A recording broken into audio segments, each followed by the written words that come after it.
One thing I've been thinking about recently is what does it mean to meditate on God? And I think obviously when in the Psalms when it talks about meditating on God, David talks about like meditating on his commandments and his word.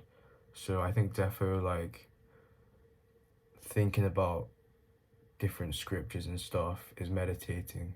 But I think other than that, it's just being in the present, being tied to reality in your thinking.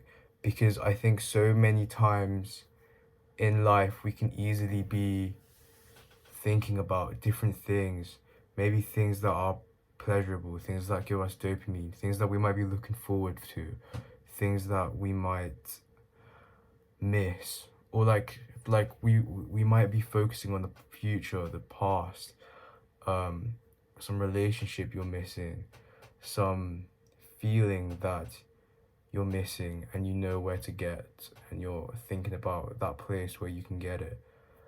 Um, and I think the other thing about meditating on God is just being in the present. I think being in the present and just focusing on the present is very much meditating on God because God is the realest thing. God is reality, and if like God, when you're meditating on like the realest thing,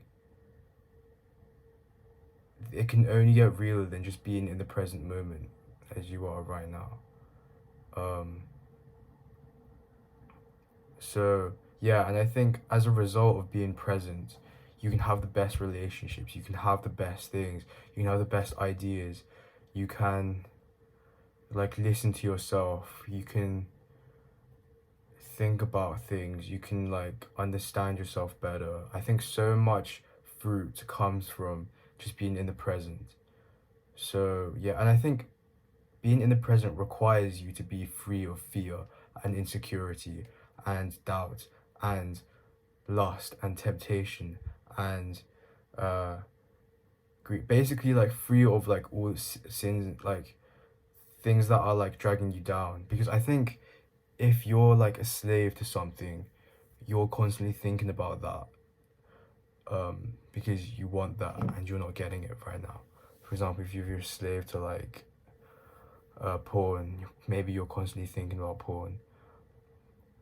Um, and so when you're free from all slave masters, kind of spiritually speaking, um, then all there is left is to think about the present and obviously maybe like plan about your future and stuff, but like as in like focus on the present, think about things, think about like things that you need to do. I don't know, like just like being free from insecurity, fear, every bad thing. The only thing left is to be in the present. And I think that's where God is. So let me know what your thoughts are. God bless.